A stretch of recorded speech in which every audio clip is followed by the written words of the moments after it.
ನಾನು ಆಕ್ಚುಲಿ ಮನೆಯಿಂದ ಬರ್ಬೇಕಾದ್ರೆ ನಮ್ಮ ಮಗ ಕೇಳಿದೆ ಯಾವ ತರ ಪುಸ್ತಕ ಇದು ಚೂಮನ್ ಫ್ರೈ ಅಂತಂದ್ರೆ ಇದು ಹಾರರ್ ಸ್ಟೋರಿನ ಏನ್ ಕತೆ ಇದು ಅಂತ.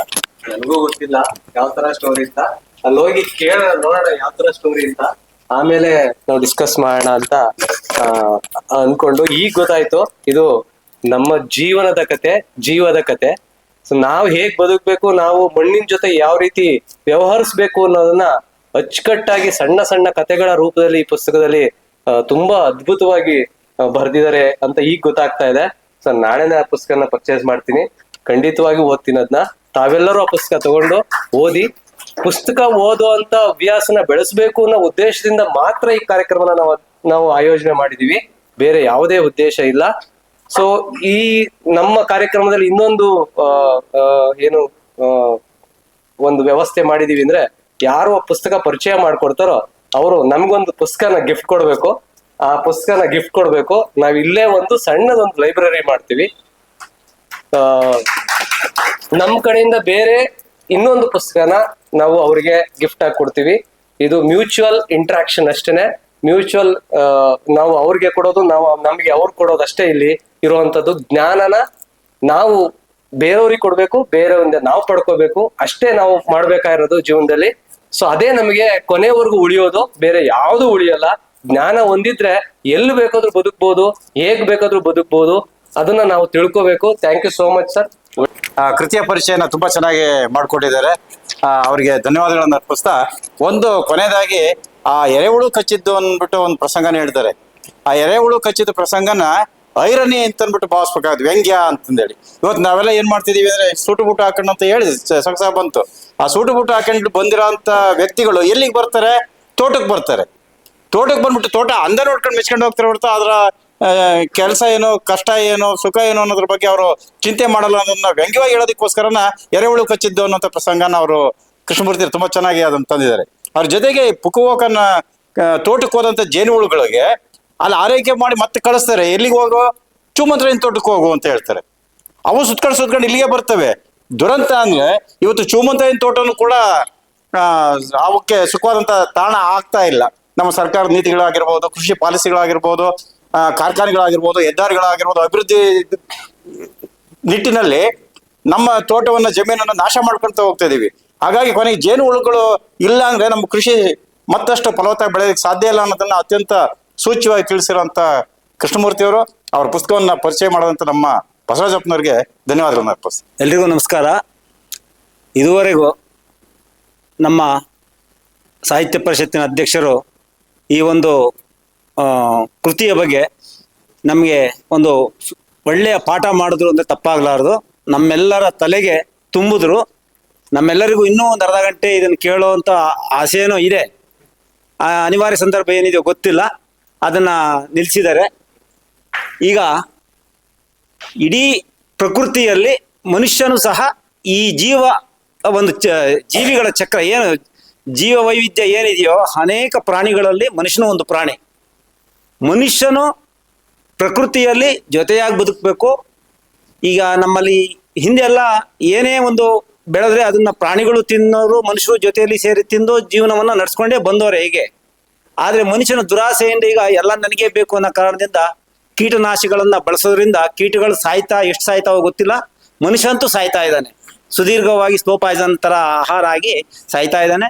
ಹಾಗಾಗಿ ಈ ತರದ ವಿಚಾರಗಳು ಜನರಿಗೆ ಇನ್ನೂ ಹೆಚ್ಚೆಚ್ಚು ಮುಟ್ಟಿಸುವಂತಹ ಕೆಲಸ ಆಗ್ಬೇಕು. ಮನುಷ್ಯನೂ ಪ್ರಕೃತಿಯ ಒಂದು ಭಾಗ. ಎಲ್ಲಾ ಜೀವಿಗಳಂತೆ ಮನುಷ್ಯನೂ ಬದುಕಬೇಕು.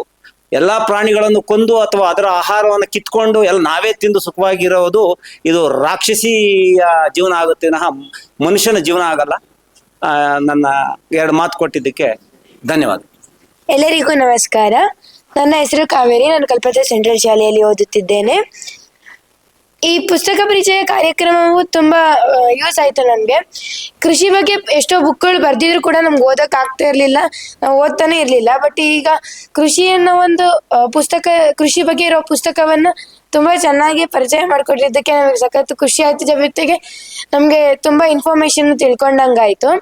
ಇಲ್ಲಿ ಎಷ್ಟೊಂದು ಕಥೆಗಳು ನಮ್ಗೆ ಒಂದು ಮನೋರಂಜನೆಯನ್ನು ಕೊಡ್ತು, ಮತ್ತೆ ಜ್ಞಾನವನ್ನು ಕೊಡ್ತು. ಇದರಿಂದ ಸಖತ್ ತುಂಬಾ ಖುಷಿ ಆಯ್ತು. Thank you sir.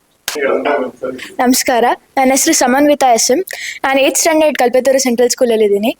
ಆ್ಯಕ್ಚುಲಿ ಈ ಪ್ರೋಗ್ರಾಮ್ ನಮ್ಗೆಲ್ಲರಿಗೂ ತುಂಬ ಒಳಿತಾಗಿದೆ. ಏನಕ್ಕಂದರೆ ಇವತ್ತಿನ ಜಗತ್ತಿನ ಏನು ನಮ್ಗೆ ಟೈಮ್ ಇದೆಯಲ್ಲ, ನಮ್ಗೆ ಯಾರಿಗೂ ಟೈಮ್ ಇರಲ್ಲ.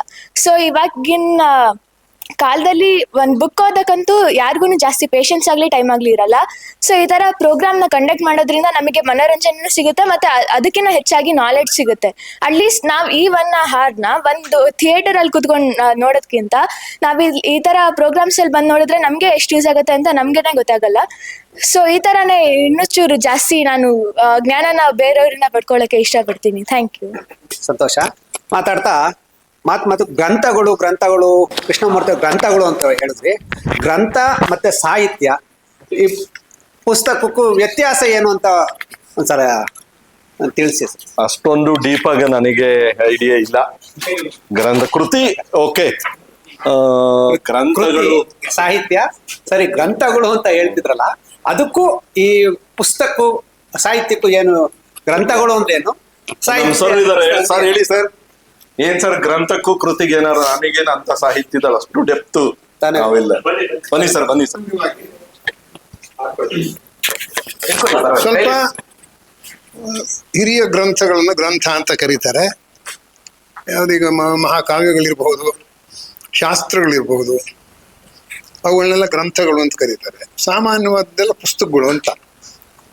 ಏನು ನಮ್ಮ ಬಳಕೆಯಲ್ಲಿ ಉಪಯೋಗದಲ್ಲಿ ಆ ರೀತಿ ನಾವು ಉಪಯೋಗಿಸ್ತಾ ಇದ್ದೀವಿ.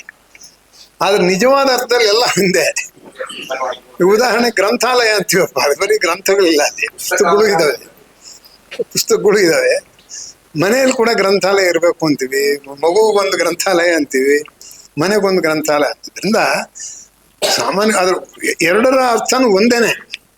ಅದೇನೋ ಮೊದಲಿಂದ ನಮ್ಮವರು ಆ ರೀತಿಯ ಗ್ರಂಥಗಳು ಅಂದಾಗ ಮಹಾಕಾವ್ಯಗಳು, ದೊಡ್ಡ ದೊಡ್ಡ ಶಾಸ್ತ್ರಗಳು, ಇಂಥವುಗಳು ಮಾತ್ರ ಗ್ರಂಥ ಅನ್ನೋದು, ಉಳಿದವನ್ನೆಲ್ಲ ಪುಸ್ತಕ ಅನ್ನೋದು ರೂಢಿಗೆ ಬಂದಿದೆ ಅಷ್ಟೇ. ವಾಸ್ತವವಾಗಿ ಎರಡರ ಅರ್ಥನೂ ಒಂದೇನೆ, ಜ್ಞಾನವನ್ನು ಕೊಡ್ತಕ್ಕಂಥ ಒಳಘಟನೆ. ಏನೊಂದು ನಮಗೆ ಗೊತ್ತಾಗಿದೆ ಅಂದ್ರೆ, ನೈಸರ್ಗಿಕ ಕೃಷಿ ಮತ್ತೆ ಏನು ಫರ್ಟಿಲೈಸರ್ ಯೂಸ್ ಮಾಡಿ ಏನ್ ಕೃಷಿ ಮಾಡ್ತಿದಾರಲ್ಲ, ಈಗ ಎರಡರ ವ್ಯತ್ಯಾಸ ತಿಳಿಸೋದ್ರ ಬಗ್ಗೆನೆ ಈ ಬುಕ್ ಅಲ್ಲಿ ಎಕ್ಸ್ಪ್ಲೇನ್ ಮಾಡಿದ್ದಾರೆ. ಇದ್ರಲ್ಲಿ ಏನಾಗಿದೆ ಅಂದ್ರೆ, ಸರ್ಕಾರದ ಮಟ್ಟದಲ್ಲಿ ಯೂಸ್ ಆಗ್ಬೇಕಾಗಿರೋದು ನೈಸರ್ಗಿಕ ಕೃಷಿ ಬಗ್ಗೆ ಅರಿವು ಮೂಡಿಸ್ಬೇಕಾಗಿತ್ತು. ಬಟ್ ಇದೇನಾಗಿದೆ ಅಂದ್ರೆ, ಇದು ಫರ್ಟಿಲೈಸರ್ ಬಗ್ಗೆನೆ ಸರ್ಕಾರನೇ ಎದ್ದು ಹೆಚ್ಚು ಅದ್ರ ಬಗ್ಗೆನೆ ಗಮನ ಕೊಟ್ಟು ಅದಕ್ಕೆ ಒತ್ತಾಸೆಯಾಗಿ ನಿಂತ್ಕೊಂತಿದೆ. ನೈಸರ್ಗಿಕ ಕೃಷಿಗೆ ಅಲ್ಲಿ ಸರ್ಕಾರದ ಮಟ್ಟದಲ್ಲಿ ಎಲ್ಲೂ ಅದಕ್ಕೆ ಒತ್ತಾಸೆ ನೀಡ್ತಾ ಇಲ್ಲ, ಮತ್ತೆ ಅದಕ್ಕೆ ಪ್ರೋತ್ಸಾಹನ ನೀಡ್ತಾ ಇಲ್ಲ. ಓಕೆ, ಇವಾಗ ಸರ್ ನಾವು ಈಗ ಒಂದ್ 30 ವರ್ಷ 40 ವರ್ಷ ಬೇಕಂತ ನಾವು ಇವಾಗ ನಾವು ಸ್ಟಾರ್ಟ್ ಮಾಡ್ಕೊಂಡ್ರೆ 40 ವರ್ಷ ಬೇಕಾಗುತ್ತೆ. ಈಗ ಮುಂದಿನ ಪೀಳಿಗೆ ಅವನು ಏನನ್ನ ತಿನ್ಬೇಕು, ಏನನ್ನ ಬಳಸ್ಬೇಕು ಅನ್ನೋದೊಂದು ಸಮಸ್ಯೆ. ಈಗ ಕೆಲವರು ಒಂದು ರೈತರಿಗೆ ಅಟ್ಲೀಸ್ಟ್ 2 ಎಕರೆ 3 ಎಕರೆ ಜಮೀನ್ ಇರುತ್ತೆ ಅಂದಾಗ ನಾವು ಬರೀ ಒಂದು ಅರ್ಧ ಎಕರೆನ ನಾವು ಅಲ್ಲಿ ಒಂದು ಏನು ಆರ್ಗ್ಯಾನಿಕ್ ಕೃಷಿಯಾಗಿ ಮಾಡ್ಕೋಬೇಕು. ತೀರೇನು ಉಳ್ದಿದ್ದು ಸ್ವಲ್ಪ ಮಾಡ್ಕೊಂಡು ನಾವು ಈ ನಮ್ಮ ಒಂದು ಕುಟುಂಬಕ್ಕೆ ಎಷ್ಟು ಬೇಕು ಅಷ್ಟನ್ನಾರು ಬೆಳ್ಕೊಂಡು ಹೋಗ್ತಾ ಇನ್ನು ಮುಂದಿನದನ್ನ ಕನ್ವರ್ಟ್ ಮಾಡ್ಕೊಂಡು ಹೋಗ್ಬೇಕಾಗತ್ತೆ ಸರ್ ನಾವು. ಸರ್ ಎಲ್ರಿಗೂ ನಮಸ್ಕಾರ. ನನ್ನ ಹೆಸರು ಸಂಗಮೇಶ್ ಅಂತೇಳಿ ನಾನು ಪ್ರಾಥಮಿಕ ಶಾಲಾ ಶಿಕ್ಷಕನಾಗಿ ಕೆಲಸ ಮಾಡ್ತಾ ಇದ್ದೀನಿ. ಬಸವರಾಜಪ್ಪ ಸರ್ ಒಂದು ಒಳ್ಳೆ ಕೃತಿಯನ್ನ ನಮಗೆ ಪರಿಚಯ ಮಾಡಿಕೊಟ್ಟಿದ್ದಾರೆ. ಬಿಳಿಗೆರೆ ಕೃಷ್ಣಮೂರ್ತಿ ಸರ್ ಅವರು ನಮ್ಮ ಭಾಗದವರೇ, ಒಬ್ಬ ಅವರು ಡಿಗ್ರಿ ಕಾಲೇಜ್ ಪ್ರಿನ್ಸಿಪಲ್ ಆಗಿ ರಿಟೈರ್ಡ್ ಆದ್ರು ಅನ್ಸುತ್ತೆ. ನಮ್ಮ ಶಾಲೆ ಕೂಡ ಒಂದ್ಸಲ ಬಂದಿರು ಸರ್ ಅವರು. ಭೂಮಿಯೊಂದು ಮಹಾ ಉಂಡೆ ಅಂತಲೇ ಅದೊಂದು ಕವನ ಕೂಡ ವಾಚನ ಮಾಡಿ ಮಕ್ಕಳ ಜೊತೆ ಸಂವಾದ ಮಾಡಿ ಹೋಗಿದ್ರು ಸರ್. ನೈಸರ್ಗಿಕ ಕೃಷಿನ ಯಾವ ರೀತಿ ಮಾಡ್ಬೇಕು ಅನ್ನೋದ್ರ ಬಗ್ಗೆ ಈ ಬುಕ್ ಇದೆ ಅನ್ಸುತ್ತೆ ಸರ್. ತುಂಬಾ ಚೆನ್ನಾಗಿ ಹೇಳಿದ್ರು. ಹೌದು ಸರ್. ಜಪಾನಿನ ಕೃಷಿ ಸಂತ ಫುಕವೋಕೋ ಕೂಡ ಒಂದು ಹುಲ್ಲಿನ ಕ್ರಾಂತಿ ಅಂತ ಒಂದು ಒಳ್ಳೆ ಬುಕ್ ಇದೆ. ನಾವು ಎಷ್ಟು ಜನ ನಮ್ಮ ರೈತರು, ನಾವೆಲ್ಲ ಇಲ್ಲಿ ರೈತರು ಹಿನ್ನೆಲೆಯಿಂದ ಬಂದಿದ್ದೀವಿ. ನಾವು ಯಾರು ಉಳುಮೆ ರಹಿತ ಕೃಷಿ ಮಾಡ್ತಾ ಇದೀವಿ? ನಾವೆಲ್ಲರೂ ಕೂಡ ಉಳುಮೆ ಮಾಡ್ತಾ ಇದೀವಿ. ಸರ್ಕಾರ ಕೂಡ ಉಳುಮೆನ ಮತ್ತೆ ರಾಸಾಯನಿಕ ಪದ್ಧತಿನ ಪ್ರಮೋಟ್ ಮಾಡ್ತಾ ಇದೆ, ಅವ್ರಿಗೆ ಪ್ರೋತ್ಸಾಹ ಕೊಡುತ್ತೆ. ನಾವ್ ಯಾರು ಕೂಡ ಅದನ್ನ ಆಲೋಚನೆ ಮಾಡಿಲ್ಲ. ನಾವು ರಾಸಾಯನಿಕಗಳನ್ನ ಬಳಸಿ ವಿಷ ವಸ್ತುನ ಇಂಡೈರೆಕ್ಟ್ ನಾವು ತಿಂತಾ ಇದೀವಿ. ನಾವ್ಯಾರು ಕೂಡ ಅದನ್ನ ಯೋಚನೆ ಮಾಡ್ತಾ ಇಲ್ಲ. ನಾನು ಪ್ರಾಥಮಿಕ ಶಿಕ್ಷಣ ಆಗಿರೋ ಕೂಡ ನನಗೆ ಕೃಷಿ ಸಂತ ಫುಕವೋಕ ಅವ್ರದ್ದು ಬುಕ್ ಅನ್ನು ಕೂಡ ಓದಿದ್ದೀನಿ. ಬಾಳೆಕಾಯಿ ಶಿವರಂಜಪ್ಪನವರು ನಮ್ಮ ಭಾಗದವ್ರೆ, ಅವರು ಕೂಡ ಈ ನೈಸರ್ಗಿಕ ಕೃಷಿ, ಸಹಜ ಕೃಷಿ ಬಗ್ಗೆ ಸಾಕಷ್ಟು ಬುಕ್ಸ್ಗಳನ್ನ ಬರೆದಿದ್ದಾರೆ. ಅವ್ರನ್ನು ಕೂಡ ಅವ್ರ ಬಗ್ಗೆನೂ ಕೂಡ ಓದಿನಿ ಸರ್. ಸೊ ನಾನು ಕೂಡ ನನಗೆ ಪ್ರೈಮರಿ ಸ್ಕೂಲ್ ಟೀಚರ್ ಆದ್ರೂ ಕೂಡ ಈ ಸಾವಯವ ಕೃಷಿ ಉಳುಮೆ ರಹಿತ ಕೃಷಿಯನ್ನ ಮಾಡ್ತಾ ಇದ್ದೀನಿ. ಈ ಸುಭಾಷ್ ಪಾಳೇಕರ್ ಕೃಷಿಯಲ್ಲಿ ಹೇಳ್ತಾರೆ ಅವರು 4, ಅದು ನೀವು ಹೇಳಿರಲ್ಲ ಸರ್, ಒಂದು ಉಳುಮೆ ಮಾಡಬಾರ್ದು ನಾವು ಕೃಷಿ ಭೂಮಿಯನ್ನ. ನೈಸರ್ಗಿಕವಾಗಿ ಭೂಮಿಯಲ್ಲಿರೋ ಸಹಸ್ರಾರು ಕೀಟಗಳಿರ್ತವೆ, ಅವು ನೈಸರ್ಗಿಕವಾಗಿ ಕೃಷಿ ತಾನಾಗಿ ಆಗ್ತಾ ಇರುತ್ತೆ. ಈಗ ಸರ್ ಹೇಳಿರು ಅದು ಗೆಣಸನ್ನ ಬಳಸಬೇಡ, ಸುಮ್ಮನೆ ಗೆಣಸು ಬಳ್ಳಿ ಹಾಕ್ಬಿಟ್ರೆ ಅದು ಗೆಣಸು ಹಬ್ಬಿಡುತ್ತೆ. ಜೊತೆಗೆ ಇಲಿಗಳು, ಬೇರೆ ಬೇರೆ ಕೀಟಗಳು, ಹಾವುಗಳೆಲ್ಲ ಬಂದು ಸೇರ್ಕಂತವೆ. ಅವು ಭೂಮಿಯನ್ನ ಉಳುಮೆ ಮಾಡ್ತವೆ. ನೀವು ನೋಡಿ, ಸಾಮಾನ್ಯವಾಗಿ ನಾವು ಉಳುಮೆ ಮಾಡುವಂತಹ ಕೃಷಿ ಭೂಮಿ ಮತ್ತೆ ಉಳುಮೆ ರಹಿತ ಭೂಮಿ ನೋಡಿ. ಇದು ನಾನು ಓಕೆ, ಈ ಕಾರ್ಯಕ್ರಮ ನೋಡಿದ್ಮೇಲೆ ನನಗನ್ಸಿದ್ದೇನೆಂದ್ರೆ, ಸರ್ ಪರಿಚಯ ಮಾಡ್ತಿದ್ರು, ಇದು ಇಂಟ್ರಾಕ್ಟಿವ್ ಆಗಿದೆ, ಇನ್ನೂ ಚೆನ್ನಾಗಿರ್ತಿತ್ತು. ಅಂದ್ರೆ ಮಧ್ಯೆ ನಮ್ಗೆ ಅವಕಾಶಗಳು ಅಥವಾ ಮಧ್ಯೆ ಮಾತಾಡೋದಕ್ಕಿದ್ರೆ, ಇದು ಚರ್ಚಾ ರೂಪದಲ್ಲಿದ್ರೆ ತುಂಬಾ ಚೆನ್ನಾಗಿರ್ತಿತ್ತು ನನ್ನ ಅನಿಸಿಕೆ ಸರ್. ತುಂಬಾ ಚೆನ್ನಾಗಿತ್ತು ಸರ್ ಕಾರ್ಯಕ್ರಮ. ಮತ್ತೆ ಒಂದು ಒಳ್ಳೆ ಕಾರ್ಯಕ್ರಮ ನಮ್ಮ ತಿಪ್ಟೂರಲ್ಲಿ ನಡೀತಾ ಇತ್ತು. ನನಗೆ ಬಹಳ ಖುಷಿ ಆಯ್ತು. ಪುಸ್ತಕ ಓದುವಂತ ಸಂಸ್ಕೃತಿ ಹಬ್ಬಬೇಕು, ಮತ್ತೆ ಇದು ಒಂದು ಹಬ್ಬ ಆಗ್ಬೇಕು. ಎಲ್ರಿಗೂ ಇದನ್ನ ಹಂಚೋಣ. ಮುಂದಿನ ದಿನಗಳಲ್ಲಿ ಬಹಳಷ್ಟು ಸಂಖ್ಯೆಯಲ್ಲಿ ಬರ್ಲಿ ನನ್ನ ಅನಿಸಿಕೆ ಸರ್. ತುಂಬಾ ಚೆನ್ನಾಗಿದೆ, ಒಂದು ಒಳ್ಳೆ ಕಾರ್ಯಕ್ರಮ. ನಿಮ್ಮೆಲ್ಲರೂ ಕೂಡ ಧನ್ಯವಾದಗಳು ಸರ್. ನಮಸ್ಕಾರ, ನಾನು ರುದ್ರಸ್ವಾಮಿ ಅಂತ ಉಪನ್ಯಾಸಕರು. ಇಲ್ಲಿ ಗ್ರಂಥ ಮತ್ತು ಪುಸ್ತಕಗಳ ಬಗ್ಗೆ ಕೇಳಿದ್ರಿ. ನನಗೆ ಗೊತ್ತಿರೋದ್ರ ಪ್ರಕಾರ ಗ್ರಂಥ ಅಂದರೆ ಆಳವಾದ ಜ್ಞಾನವನ್ನು ಹೊಂದಿರುವ, ಸಾರ್ವತ್ರಿಕವಾದ, ಸಮಕಾಲೀನವಾದ ಮತ್ತು ಯಾವಾಗಲೂ ಜ್ಞಾನ ಒದಗಿಸುವಂಥ ಒಂದು ರೀತಿಯ ಪುಸ್ತಕವೇ ಆದರೂ ಸಹ ಎಲ್ಲರ ಒಪ್ಪಿಗೆಯನ್ನು ಪಡೆದುಕೊಳ್ಳುವಂಥ ಒಂದು ಮಹತ್ತರವಾದಂಥ ಪುಸ್ತಕವನ್ನು ಗ್ರಂಥ ಅಂತ ಕರಿಬೋದು. ಪುಸ್ತಕ ಅಂದರೆ ಏನು ಅಂತಂದರೆ, ಯಾವುದೇ ಒಂದು ಸಾರ್ವಕಾಲಿಕವಾಗದಲ್ಲೇ ಇರ್ಬೋದು, ಆ ಕ್ಷಣಿಕದ ಜ್ಞಾನವನ್ನು ಕೊಡ್ಬೋದು, ಅಥವಾ ಯಾವುದಾದರೂ ವಿಶೇಷವಾದ ವಿವಿಧ ರೀತಿಯನ್ನು ಕೊಡುವಂಥದ್ದನ್ನು ಪುಸ್ತಕ ಅಂತೀವಿ. ಒಟ್ಟಾರೆ ಒಂದು ಕಡೆ ಹೇಳ್ಕೊಂಡು ಹೋಗ್ತಾರೆ, ಎಲ್ಲ ಗ್ರಂಥಗಳು ಪುಸ್ತಕಗಳಾಗಿರ್ತವೆ, ಆದರೆ ಎಲ್ಲ ಪುಸ್ತಕಗಳು ಗ್ರಂಥಗಳಾಗಿರೋದಿಲ್ಲ ಅನ್ನೋದನ್ನ ತಿಳ್ಕೊಬೇಕು ಅನ್ನೋದನ್ನ ತುಂಬಾ ಚೆನ್ನಾಗಿ ಹೇಳಿದರು ಒಬ್ಬ ಜ್ಞಾನಿ.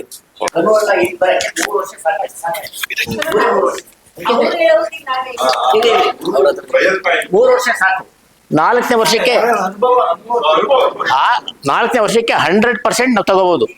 ನಾವು ಬಹುಶಃ ನಮ್ಮ ತೋಟ ನೋಡಿದ್ರು, ನಮ್ಮ ಸಾಹೇಬ್ರು ನೋಡಿದ್ದಾರೆ. ನೆನ್ನೆ ಬಂದಿರ್ತಿಲ್ಲ, ನೋಡಂಗಿಲ್ಲ. ಈಗ ನಾನು ಏನಾಗಿದೆ ಅಂದ್ರೆ, ಈಗ ನಾನು ಜೀವಾಮೃತ ಮಾಡ್ತಾ ಇದ್ದೆ. ಜೀವಾಮೃತ ಮಾಡ್ತಾ ಇದ್ರೆ ನಮ್ಮ ತೋಟದೊಳಗೆ ಬಂದ್ರೆ ಯಾರು ಆಚೆಗೆ ಹೋಗ್ತಿರ್ಲಿಲ್ಲ. ಸತ್ಯವಾಗಿ ಕೇಳಿ, ಅವ್ರನ್ನ ನಮ್ಮ ಪ್ರಿನ್ಸಿಪಾಲ್ ನೋಡಿದ್ದಾರೆ. 3 ವರ್ಷ ಆಯ್ತು ನಾನು ಜೀವಾಮೃತ ಮಾಡೋದು ನಿಲ್ಸಿ. ಕಾರಣ ಇಷ್ಟೇ, ಆ ಹಸು ಕಾಯಕ್ಕೆ ನನ್ನ ಕೈಲಿ ಆಗ್ತಿಲ್ಲ, ನನ್ನ ವಯಸ್ಸು ಆಗ್ತಿಲ್ಲ. ನನಗೆ 77 ವರ್ಷ. ಅಲ್ಲಿ ಹಸು ಸಾಕೋರಿಲ್ಲ. ಮೇನ್ ಕಾರಣ ಅದೇನೆ. ಅದು ಬಿಟ್ಟ ತಕ್ಷಣ ಆಟೋಮೆಟಿಕ್ ಆಗಿ ನನ್ನ ತೋಟ ಡೌನ್ ಆಗಿಬಿಟ್ಟಿದೆ. ನಾನು 10 ಕ್ವಿಂಟಾಲ್ ಬೆಳೀತಿದ್ದ ಅಂತ ಇದನ್ನ ಮೆಣಸನ್ನ 1 ಕ್ವಿಂಟಾಲ್ 50 kg ಬೆಳೆಯಕ್ಕೆ ಆಗ್ತಾ ಇಲ್ಲ. ಎಲ್ಲ ನಾಶ ಹೋಗ್ಬಿಟ್ಟಿದೆ. ಪ್ರತಿಯೊಂದು ಅಷ್ಟೇನೆ. ನೈಸರ್ಗಿಕ ಕೃಷಿ ಮಾಡಿದ್ರೆ ದೇವರಣೆಗೆ 100% ತಗೋಬೋದು ನಾವು. ನಾನು ಯಾವುದೇ ರಾಸಾಯನಿಕ ಕೃಷಿ ಬಳಸಿರಲಿಲ್ಲ 20 ವರ್ಷ. ಅಷ್ಟು ಚೆನ್ನಾಗಿತ್ತು ನಮ್ಮ ತೋಟ. ಮೊದಲು ನೋಡಿದ್ದವ್ರಿಗೆ ಮಾತ್ರ ಗೊತ್ತಿದೆ. ಈಗ ನೋಡೋದು ನಿಜವಾಗೂ ತೋಟದೊಳಗೆ ಹೋಗಕ್ಕೆ ಮನಸ್ಸು ಬರೋದಿಲ್ಲ. ಖಂಡಿತ ಮಾಡ್ಬೋದು. ಏನಪ್ಪಾ ಅಂತಂದ್ರೆ, ಅಲ್ಲೇ ನಾವು ಇರೋಂಥವ್ರು ಇದ್ರೆ ಮಾತ್ರ ಖಂಡಿತ ಮಾಡ್ಬೋದು. ಅದು ನಾಟಿ ಹಸು ಬೇಕು ಅದಕ್ಕೆಲ್ಲ. ಜೀವಾಮೃತ ಮಾಡಿದ್ರೆ ಸಾಕು, ಇನ್ನೇನು ಬೇಕಿಲ್ಲ ನನ್ನ ಪ್ರಕಾರ.